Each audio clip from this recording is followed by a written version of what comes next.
All right, we're here with another Mastercast. It's going to be the Wood Elves of squaring off against Bretonnia. I know this is unique for me because I do not play the Wood Elves, but this is a fun little build and I can't wait to go over it with you guys. So let's take a look.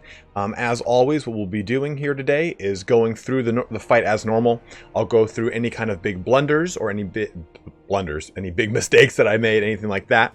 And then we'll go through the hammer of the game, the big pivotal moment in which one side or the other got a big upper hand or a big really cool charge, a really awesome duel, just really an awesome showcase of an ability of some sort.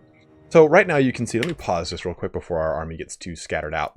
I've gone with a front line of Wildwood Rangers, supported by 2 units of Eternal Guard with shields. Oh, sorry, they don't have shields. In the back line, this guy has got a shield. And 3 more units of Eternal Guard back here.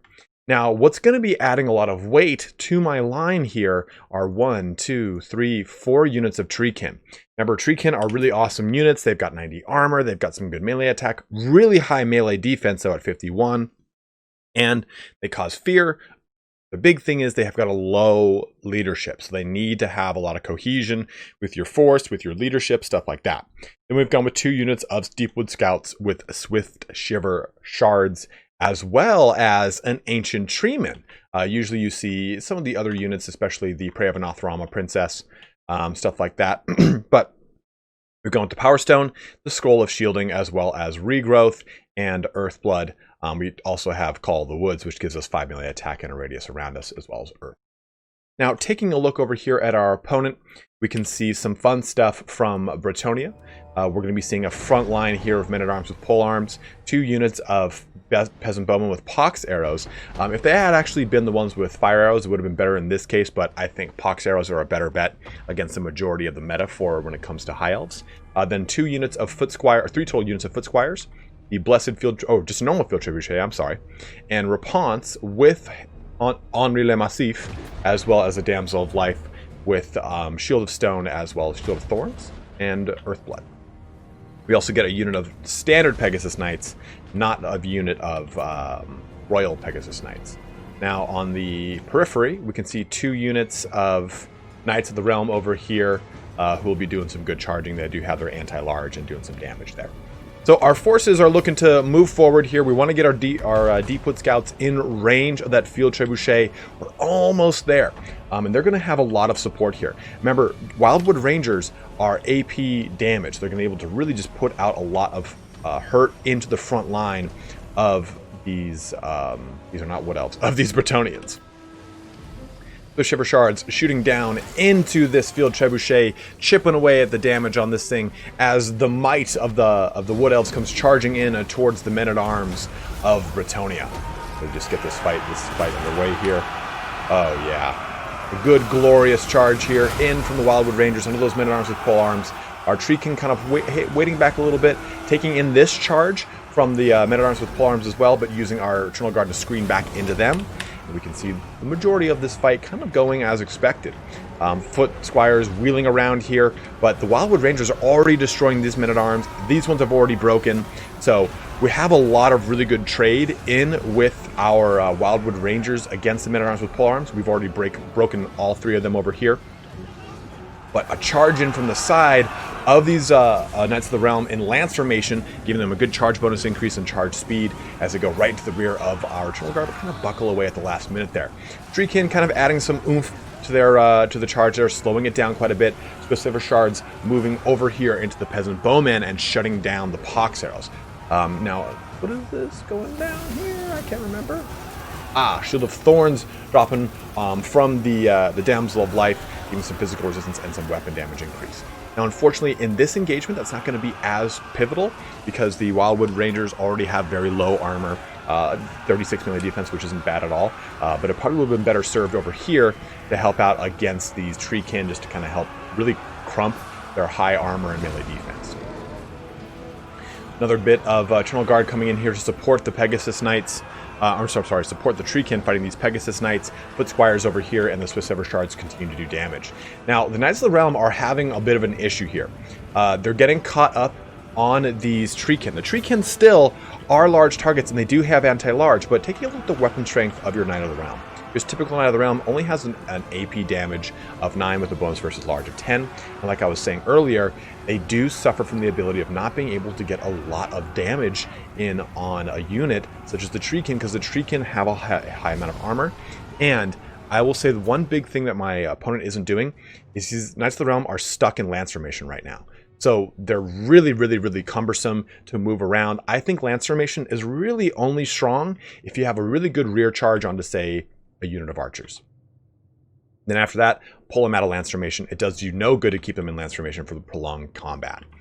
They can't pull out to do cycle charging, anything like that. Swift Saber Shard, though, continuing to do some damage now onto those Pegasus Knights, trying to shut them down. Wildwood Rangers getting chopped up by Henri le Massif, as well as Reponse de Lyonesse, as she pops her Sword of Lyonesse to help her out with some continued damage.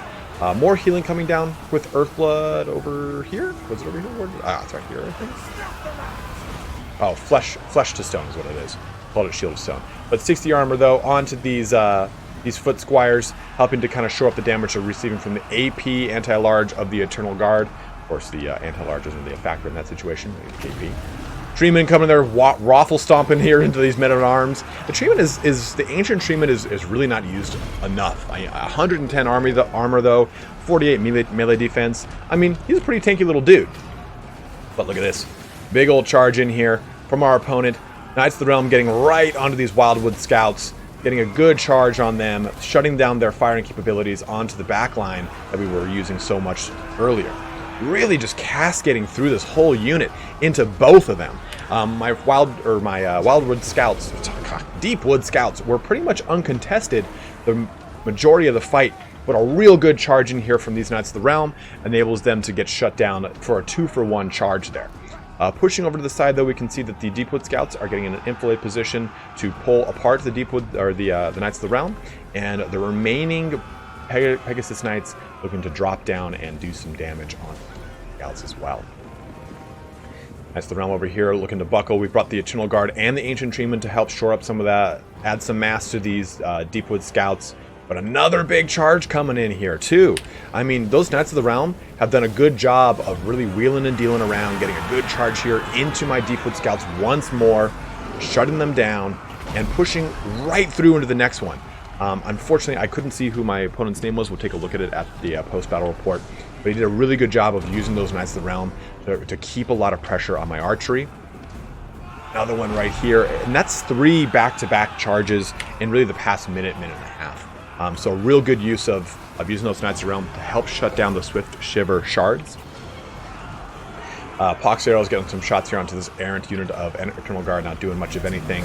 An Earthblood dropping down onto my forces from the mighty Ancient Treeman here as we surround and circle beat the Knights of the Realm in this portion. Again, Treekin are there to add that mass, keeping things pinned down. We have a unit of Treemen out here, though, getting wrapped up with some Foot Squires and some portions of Men-at-Arms with Polearms that have just now fled. But really right now, the balanced power bar is still about 50-50. We're putting some pressure and keeping Reponse and Henri out of our main force, and we're just kind of dealing with a lot of the more mobile and heavier hitting elements of the Bretonnian army right now. Shutting down this Knights of the Realm unit, shutting down that Knights of the Realm unit, just so we can really kind of come back around and deal damage to the leadership elements of Bretonnia. Ancient Treeman there just kind of strutting in with its flower staff. Yeah, I don't know if you saw that. That's a flower staff. Boom! You like orchids? Treeman's got orchids. Just dropping it right onto Reponse. I heard you like bouquets, so I got you a whole shit ton of orchids. Men-at-Arms coming in here to get a nice rear charge, but then just playing out at the last moment there. They are terrified away from the might of the Ancient Treeman. I mean, if an Orchid Staff could do that to anyone, really. Earthblood dropping down from my forces, but I think as well... Oh, I thought we saw some Damsel of Life casting. Swift Shiver Shards taking apart this last unit of Knights of the Realm, and Eternal Guard jumping on them to kind of put their pikes in their faces. And Reponse de Lyonesse is in a very losing engagement, coupled between the Treekin, the Wildwood Rangers, the Eternal Guard, and the Treeman. She's really just pinned into place here. That's kind of the big thing when it comes to any single entity that's not a larger model. Like Karl Franz can kind of pass through things. Reponse is stuck by the fact that her horse does not equal the mass of a Treekin or obviously the Treeman, so she's unfortunately stuck in that position. And that spells a victory for the Wood Elves. Let's take a look at that post-battle report here. Touch It Diego. Toshida Diego, whatever the name is. Thank you very much for playing with me in our battle, I think just yesterday, I believe, or Monday. But taking a look, the Footsquire's got a lot of really good damage out against these Wildwood Rangers in the Eternal Guard, 55, 64, 80, 82. And really, the Knights of the Realm, I'd say that this is the big VIP for this army. They got a lot of damage on with the 26 and 56 kills from them. I think the Pegasus Knights, they should have been questing knights. Had they been questing knights, they would have been able to threaten my treemen and my treekin a lot more. I know it's kind of hard to think of this because the questing knights say anti-infantry, but the heavy AP damage that the questing knight can do can really threaten large targets. So I think that the Pegasus Knight being a questing knight and these guys being fire arrows would have been a better approach for the Bretonnian, but I think at the same time, the Pox arrows is a more meta pick against Wood Elves, being able to slow down Wild Riders or anything else out of the faster portions of the army, or even using them to neutralize some of the range elements of Wood Elves by putting that poison on them. But taking a look over at my army, Eternal Guard just did their job. The Treemen did their job. Really, the big thing here is those Deepwood Scouts, Swift Shiver Shards, shutting down the Pegasus Knights, the Field Trebuchets, and both units of Peasant Bowmen. That was their big pull the entire game, and they really, really pulled it off. Let's take a look now at some blunders that I made, some little errors that I had on my part, and how I can hopefully shore them up for future games. So already getting our armies moving forward here. Not really too much of an issue in the front portion of this fight. I mean, it was pretty much just getting the army up against their army as fast as I could. Dropping a heal on this Wildwood Ranger force sooner would have been a little bit more advantageous to me. And also being mindful of my matchups. I should have pushed these guys in closer and faster and these guys out quicker. I think because of that, it was an unnecessary situation, and it didn't really cost me much. But I want to really stress something. Look at how my camera probably was during the fight. I think it was actually more. No, it was like this, or it was actually more maybe like this. I saw these guys to begin with. When the fight started, I just noticed, okay, they're over here. But I decided to do this. If you know that there are vanguarded units out on the flank, or you know there's some periphery units that are going to be coming around, angle accordingly. Like, I did nothing to insulate against these guys, and it cost me a lot of damage onto my Deepwood Scouts, and we'll see how that kind of plays itself out here. But had I been doing this, I would have seen these units coming in. I could have responded in kind by bringing my Eternal Guard up here and using my Treekin to absorb their charge. I didn't. Instead, the Treekin took the charge instead, which is good for me. But had that been one Treekin unit not there, they would have just bulldozed right into this unit and done a crap ton of damage to me. For the most part, though, things going pretty well. The Shiver Shards doing their damage onto these archers, now switching onto these archers. The Pegasus Knights dropping in over here. Nothing too crazy, nothing too out of whack over here. This engagement pretty advantageous, nothing too wrong with that one as well. I will say that these guys got caught out. Sorry, oh my god, I almost threw up right there. These guys got caught out a little bit too much, and these guys are not completely spaghetti lined. So that's just another thing of me being mindful and having the camera not focused down like this. I have a real high tendency to narrow my view because I like the way the units look when they fight. When you're playing competitively, the units will always be pretty. Watch the map. That's what's going to win the game for you, not this. This is not going to win anyone's game.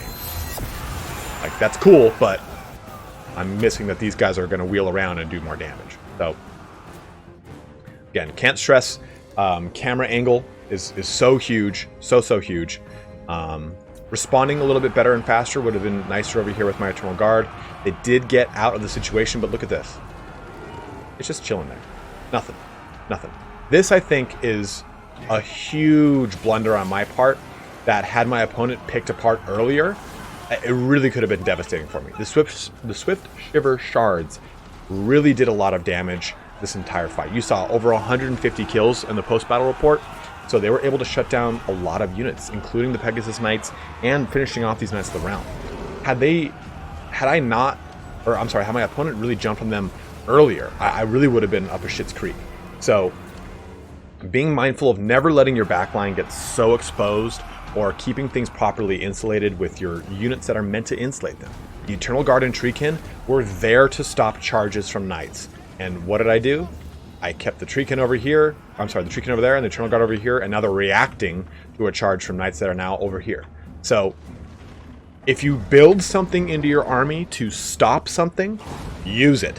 Like I said, the Treekin and the Eternal Guard were supposed to face these charges. Instead, he got another charge just right through both my units. He threaded the needle, went right in, smashed into them, got into these guys. I had these guys chasing around like yakety sax music was playing. So really, I would say that that was my biggest blunder this entire fight. And it really also came down to army movement again, like in my last one. As soon as the fight kind of gets to a certain point, I get a little panicky and I break down and things kind of get a little bit all over. And that's the nature of the game. Things are going to go all over the place, but have a method to the madness, you know? Okay, if I'm going to have Eternal Guard over here, I want Treekin over here. If I want Eternal Guard over here, Treekin over here. Like, this is a good little pocket. At least there's defensive characteristics to these things over here. A lot of stuff is just hodgepodge for me because I'm still trying to get my reaction times in line with not panicking. So just try not to panic. Don't worry. If you lose, you lose. Who cares? You're going to learn more from losing than you are from winning, because winning might affirm a bad action for you. So anytime you panic, just try and calm down. If you lose, like I said, you're actually probably learning more than if you win. So keeping going through this, I think for the most part, though, since this was such a straightforward fight and there wasn't a lot of wheeling and dealing, I can say that I didn't make a ton of blunders like I have in other ones where it forces me to micro more. But I think that because this was such a straightforward, one-dimensional fight as far as front lines meeting, back lines firing into each other and getting rear charged, it felt a little easier to manage. So that kind of covers my little blunders throughout this quick battle. But let's jump into our hammer of the game and close our Mastercast out here for the day. All right, and our hammer of the day goes to really the initial charge of my front line into the Bretonnians. I think that the Wildwood Scouts, or I'm sorry, Wildwood Rangers, were able to outclass the men-at-arms so heavily that it pushed a huge advantage for me by winning the frontline fight almost immediately. Within the first portions of this fight, I think within 30-40 seconds of this frontline engagement, I was able to completely shut down all 3, if not 4 units of these men-at-arms with polearms, and it enabled my force to continue to be elastic and reactive throughout the game. I would have showcased, of course, the big Knights of the Realm charge into the Deepwood Scouts, but I think we've already showcased that 2 times in the previous 2 clips, so I think this is worth mentioning just because we started this clip right when they met combat.